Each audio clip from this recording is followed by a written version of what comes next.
being triggered or tested? So I just got off of a really awesome interview with one of the elevated moms in my Empowered Birth and Empowered Mom circle. So this person, she is just, we kind of connected a couple of years back in a Facebook group by accident. Like, she was just looking for mom speakers that had overcome adversity. And I'm like, you know what? Even though that's not technically my niche, I'll do it. So the thing is when you're connecting with people, you don't want to have an agenda. And I never have an agenda. I honestly will speak on anything. If there is a topic that interests me, that I know a lot about, that I have a story around, that I have experience with, I'll talk. So, I mean, you can kind of see that with Carly Uncensored and with how I run my personal channel. Like, I talk about a lot of different things. And this person and I, we connected, and I did this podcast interview for her and on her YouTube channel. It's Driven Moms Answering Adversity. I do have the link in my bio. You can also just go to Carly Bondard Uncensored, go into the playlists where I talk to awesome people, and you can find it there. But the thing is that when I do these interviews, I never know what's going to come of it. I usually end up imparting some wisdom, or if they are the ones that are imparting wisdom to my audience, there's just so many different connections. And because of the whole fiasco with my hard drive falling down, that was a test. Now, that could have been a complete trigger that would have made me give up and fall apart and not be able to do anything all weekend. But instead, I was able to look at it as like, okay, yeah, this thing happened. Yeah, I might just have lost a lot of interviews, and I'm going to have to record everything, and it's going to be a lot of work. I could have fallen apart and just given up, but I didn't, because I'm like, okay, I have a couple of interviews lined up in the next week. I have one for this book, like this author of this book, so I've got that. And then I also have this one with this other mom who has a business, and she's doing something, and I'm actually teaching next month in her membership. So anybody who wants to know about that, I will be dropping the link in the bio in the next little while. I'm just waiting for her to give me the link.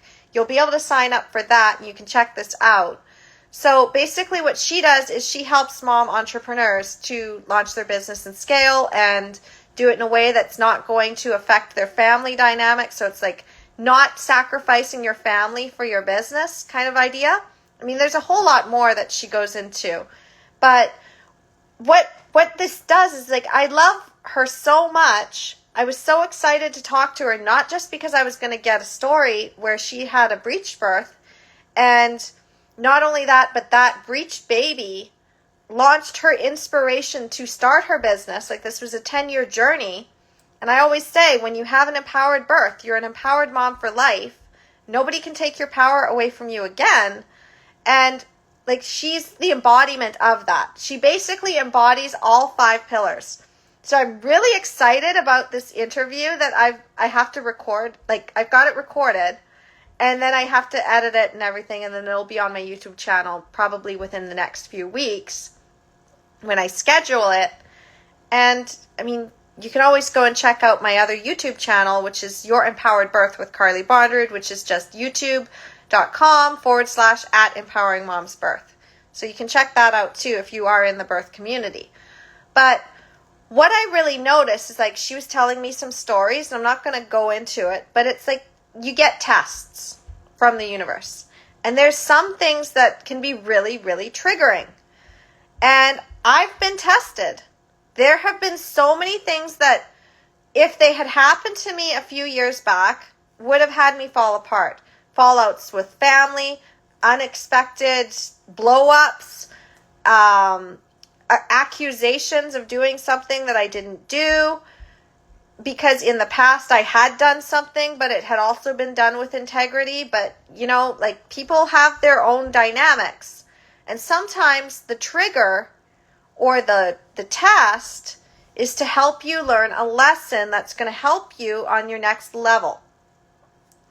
So sometimes the universe will test you in a way where they're going to give you an old trigger that used to it used to dig up a lot of wounding. And it's like, how much have you actually healed from this? Can you really hang when all the stuff is going down and everybody is against you? Because the thing about being visible, the thing about speaking your truth, the thing about coming to love and transcending fear is that you need to keep at it. It's an ongoing process. So, I mean, there were triggers with when my kids came home last night and they're like, this thing happened and I'm a little sad about that. And rather than automatically get into evil mama mode where I'm accusing anybody of anything, I instead was able to hold space for my kids. I'm like, okay, I'm going to hug you. I'm going to understand this. And then I'm going to also find out what actually happened. I'm going to find out where the win was. And then I'm going to reflect it back to the person. So, I mean, the kids were upset. I told their dad, I'm like, when you did this thing, they did feel your love. I mean, they were still hurt by what was also being said, and they felt your love. Keep going. And the same thing with my friends. It's like, this thing that happened, yeah, I can see that was really, really hard for you. Like, that really sucks. I can understand that pain that you went through. And look at how you've transcended that. Whereas in a few years previously, that would have had you fall apart. And this is the same thing I do with my clients too. It's like, yeah, you had a traumatic birth the last time and you crumbled under the medical system. And this time you stood up for yourself. And look how you've transcended. You're past that old level. It's kind of like video games. And I use this metaphor a lot with my kids. Because my kids love video games, especially my son. My son is very into his video games. And he used to ask me to beat a level for him because it was too hard and he kept getting his ass handed to him. Have you ever had that moment where it's like, this thing that I keep trying to do, my ass just keeps getting handed to me and I want to get past that level, but my ass keeps getting handed to me and maybe I should just completely give up? Well, sometimes it's the mistakes that you're making where you start to recognize the path. If you continue to do the same thing over and over again and your butt keeps getting kicked, that in itself is the universe basically redirecting you and being like, hey, maybe you need a little bit more skill before you come up against it. Like, I don't care if you do all of the right moves in the game. If the boss is at level 50 and you are at level 20, it doesn't matter how many times you hit that boss battle. It is not going to work because your weapons are just not strong enough yet. You are just not at a high enough level. You need to level up. So the same thing in life is you need to level up. And I've just noticed I have leveled up. Nothing bothers me anymore. The things that would usually have me going, oh no, they're mad at me. I have to fix this right away. Now I'm like, I'm very calmly going to respond to this. I'm going to say, I didn't do this thing. And you can continue to think if I did it or not, but I'm not going to go any further into it. I love you. And just leave it. And see what happens. And just stay in integrity. Like I was talking about this last night. As long as you stay in integrity, you're not trying to hurt somebody. You're not trying to one-up them. You're not getting revenge. You're in integrity. Your body, your mind, your heart, like all of it, you're in integrity with yourself. Then it doesn't matter what comes down. You stay in integrity. And maybe sometimes people will trigger you in a weak moment and you might say yes to something when you really mean no. And then you need to basically recognize, I need to set a boundary here. I need to set this right. I need to repair this. I need to salvage what I can from this. I'm not going to let somebody push me around. I'm going to stand up for myself and I'm not going to stay a victim. So when you transcend that, then you become a more powerful leader. And when you're trying to lead a community or get to another level in your business or another level in your relationship, another level as a parent, is really important to recognize that. So, my daughter came to me last night and she was upset, and she's like, Mommy, please don't put soap in my mouth. And I'm like, I'm not going to put soap in your mouth. I don't even remember a time when I did put soap in your mouth. And she's like, well, it was a very, very, very, very, very long time ago I got soap in my mouth.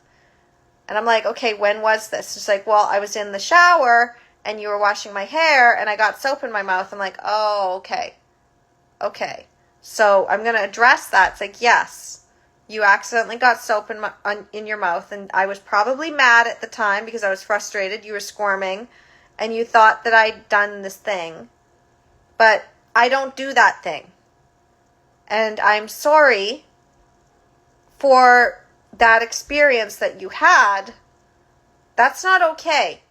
And I actually did get soap in my mouth. So I know the difference between intentionally doing something versus not intentionally doing unintentionally. So it's like I had no malicious intent.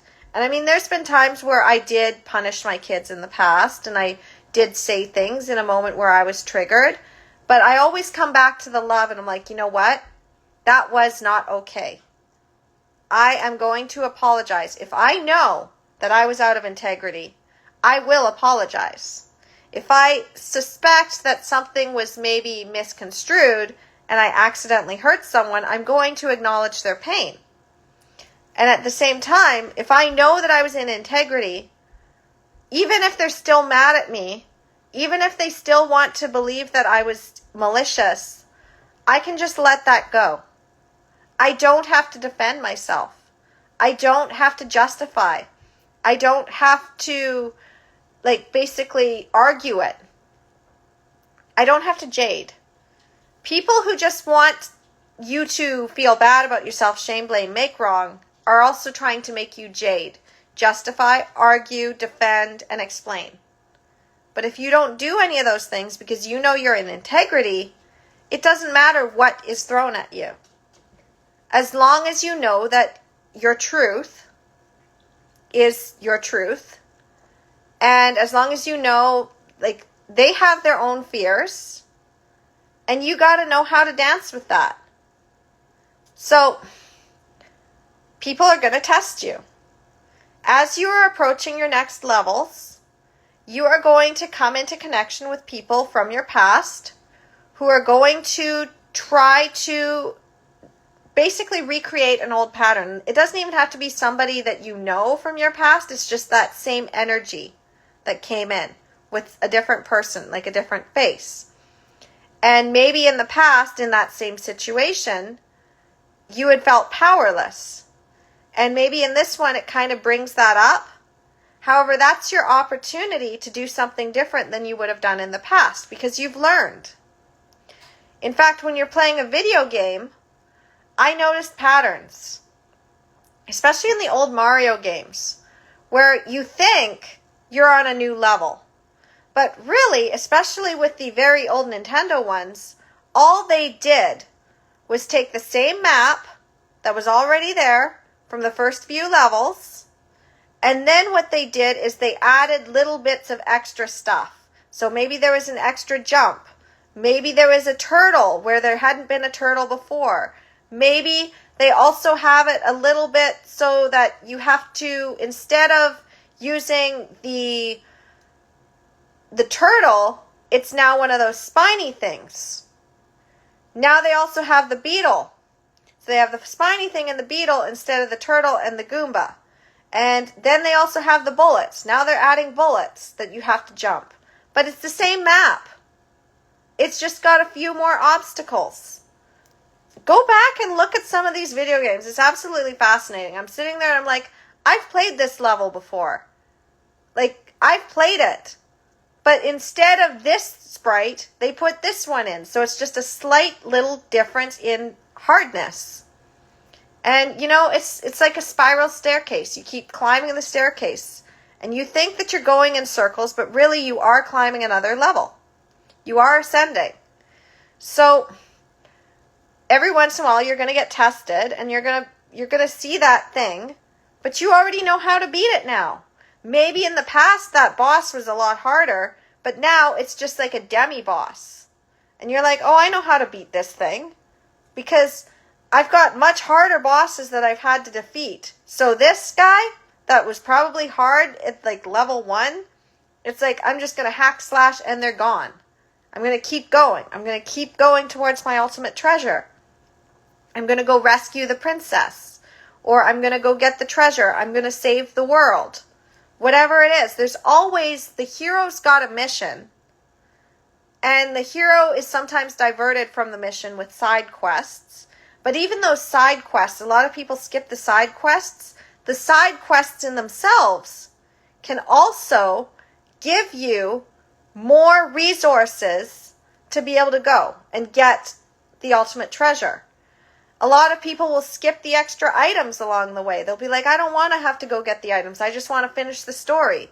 But if you do that, especially in Zelda, if you don't go and get all of the golden Skulltula in Ocarina of Time, and you don't go and get all of the heart pieces, and you don't get the extra arrows for your quiver, you don't learn how to use that skill, and you don't go in and you get like some extra, like there's a big sword and you have to go and collect a whole bunch of things that there's even time limits when you have to get the mushrooms back by a certain point and potions to a certain point. You have to get it up the mountain and all to get this giant sword. But that giant sword is actually more powerful than the regular sword that you get out of the, like the Master Sword. So you can either beat Ganondorf with the Master Sword, or you can kick the crap out of him with the big Goron sword. So it might take a little bit longer when you're going through your own quest, if you're going on those side quests, and you might think that it's a waste of time. You might be like, but I wanted to get to the ultimate treasure. Why am I getting diverted over here to this side quest? I don't want to do the side quest. The side quest of maybe breaking a family pattern or standing in your truth when everything's coming down at you, or maybe it's teaching something to someone in a different audience than what's in your niche. It's like, well, if I teach this for free in this group, that's not going to help me with what I'm looking for because that's a different audience. But, you know, your connections, you never know where those are going to lead. So if you get an opportunity and it does feel kind of like this might actually be a good thing, it might be a lesson or it might be an opportunity, but either way I'm going to learn something here, and you come in curious and just see. It's like, well, what is this? Is this a connection? Is this something that's going to give me an insight? Or is this a test to then see if I've transcended an old pattern? And if it's a test, am I going to get triggered again?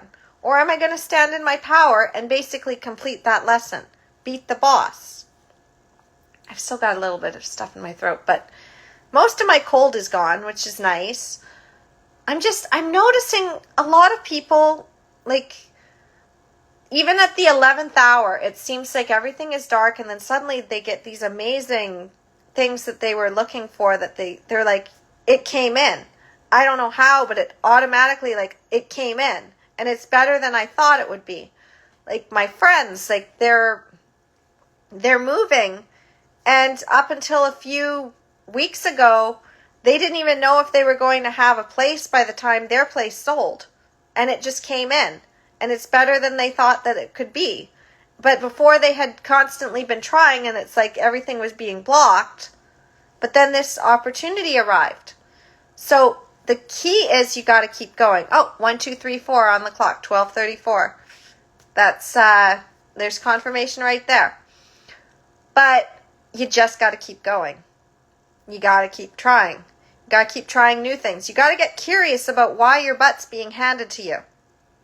Sometimes the weakness of the boss isn't what you think it is. You're hacking and slashing over there, and really they've got a weak point. So, I mean, Zelda is really good for this. I can always tell where the weak points are on the enemies, and I'm like, okay, it's actually this thing here. This is where I really want to focus the most damage. I don't want to try to waste my time over here. And, you know, there's hands that are slapping me back and forth. I need to slap those hands out of the way. And then suddenly the monster reveals its full face, and now you can hack and slash. And if I also know how to stun it, I can hack and slash longer. So yeah, if you do have some time available and you want to just test this theory, I do invite you to go check out some RPGs. Video games really do have more merit than just a time waster. It can really help you understand these levels. And it can help you understand especially like weak points and yeah, things are hard. And then you transcend it. So, yeah, that's pretty much what I wanted to say. I've got a jam-packed week. I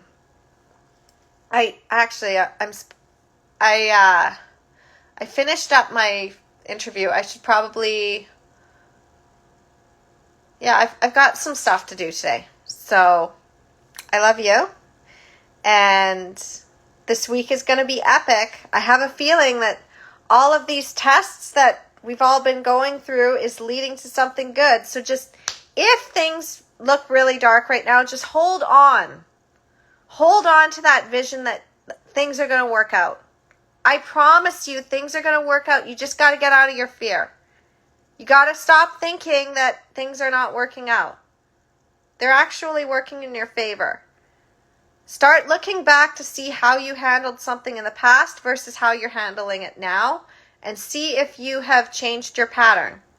And if you haven't, reflect on that, and maybe the next time the lesson comes through, you're going to beat that level, and then you're going to see the light at the end. You're going to get the ultimate treasure. We're all on that quest for the ultimate treasure, but if you stop playing the game, or you are convinced that it's just too hard, or you don't go on that side quest, you're not going to have everything you need. So, go on your adventure. Keep going. You're doing awesome. I love you. Namaste. And I'll see you soon.